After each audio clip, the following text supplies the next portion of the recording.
Assalomu alaykum. Navbatdagi darsimizda sizlar while hamda do while looplari haqida o'rganamiz. Hop, birinchi bo'lib bir for loop yasab olamiz oldin. Let I derdi yoki let k derdi yoki j derdi. Yoki index deb qo'ysak ham bo'ladi. Index 0 derdi. Index kichkinami 100 da index plus 100 gacha oshib boradi. Qachonki buni 100 ga teng buguncha deb qo'ysak. Konsolga chiqar. Indeksni deydigan bo'lsak 100 gacha sonlarni bizga qaytaradi. 0 dan qaytaryapti. 1 dan deydigan bo'lsak 1 dan boshlab qaytaradi. Endi shuni biz qanaqa qilib while loopida amalga oshiramiz. While ni for dan shartli o'rinliq biza forda o'sha index, ya'ni misol uchun counterimizni, счетчикimizni forni shu qismini o'zida e'lon qilib ketamiz. While desa biz tashqarida e'lon qilamiz. Let deymiz k teng 0. While k kichkinami 100 dan yoki tengmi deymiz.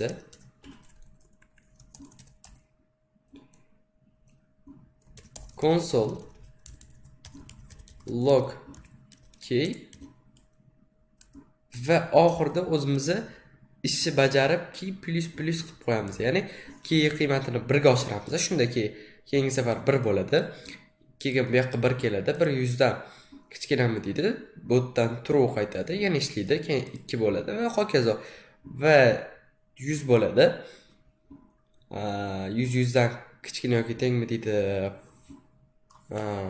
True bo'ladi. Keyingi safar 1 bo'ladi. Chunki k plus qildik va oxiri 1 kichkina ham emas, teng emas, false bo'ladi va bular to'xtaydi. Kodni ishga tushiramiz. For o'chirib turamiz. Hozir for bizlarni chalg'itib qo'yadi yoki. Mana bu ham 100 gacha olib berdi. Buni farqi, buni forni shu qismida e'lon qilayotgan bo'lsak, bu yoqda bizni o'zimizni e'lon qilib ketamiz. Ya'ni tepada counterimiz, ya'ni sanab turuvchi счетчикimizni deb tushunsak bo'ladi. Lekin bunda qilgan ishni while da ham qilish mumkin.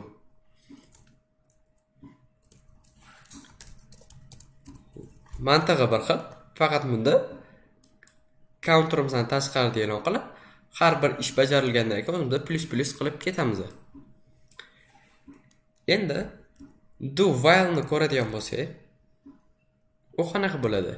Unda ham k teng 0 do deyiladi. Console log, ya'ni biza for bodies, ya'ni for blok ichida qilish kerak bo'lgan ish yozamiz.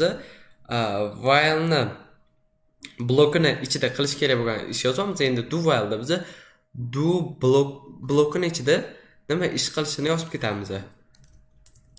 Console log key. Endi while ni bunaqa qilib yozamiz. While k kichkina yoki teng 100 dan.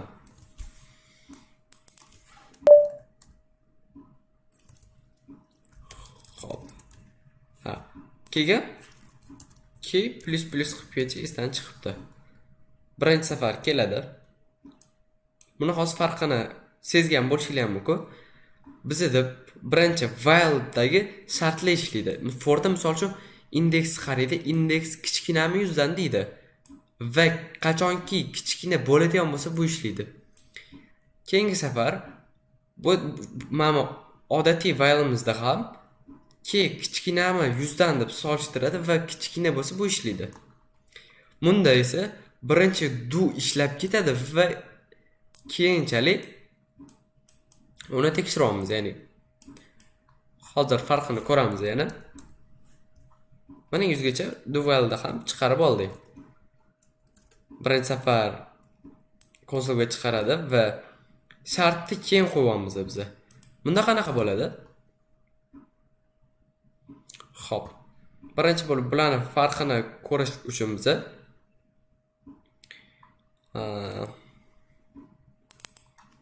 5 gacha yurg'izamiz, misol uchun.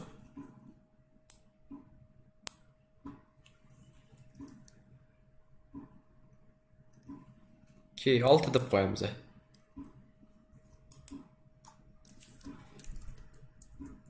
Mana ko'rdinglar? Bizda o'zi shart bo'yicha 5 gacha yurish kerak faylimiz. Lekin bu 6 ni chiqardi.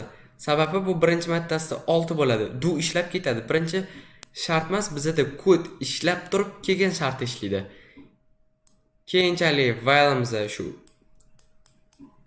bunaqa bo'ladi, keyin yana do'ga qaytadi. Shunaqa qilib davom etadi. Ya'ni birinchi 6 bo'ladi, 6 ishlab ketadi. Keyin faylga qarasak, k kichkina yoki teng 5 ga deyilgan. Bo'ldi 5 emas, keyin do ishlamaydi boshqa. Agar shu yerda 5 deydigan bo'lsak, 5, ya'ni 4 deylik. 4 5. Bunda keladi, 4 chiqaradi va while ishlaydi keyin. 4 kichkinami 5 dan true qaytadigan bo'lsa, keyin yana bitta do'ni qayta ishlatadi.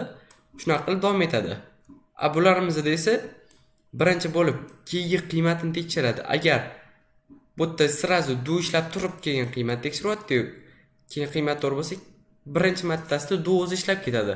Qolganda bunga qarab bu ishlayapti keyingi safar. Bu yerda birinchi bo'lib while shart ishlaydi. Agar bo'ldi uje false qaytadigan bo'lsa, bu ishlar bajarilmaydi.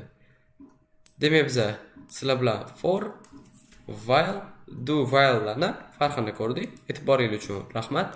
Sog' bo'linglar, salomat bo'linglar.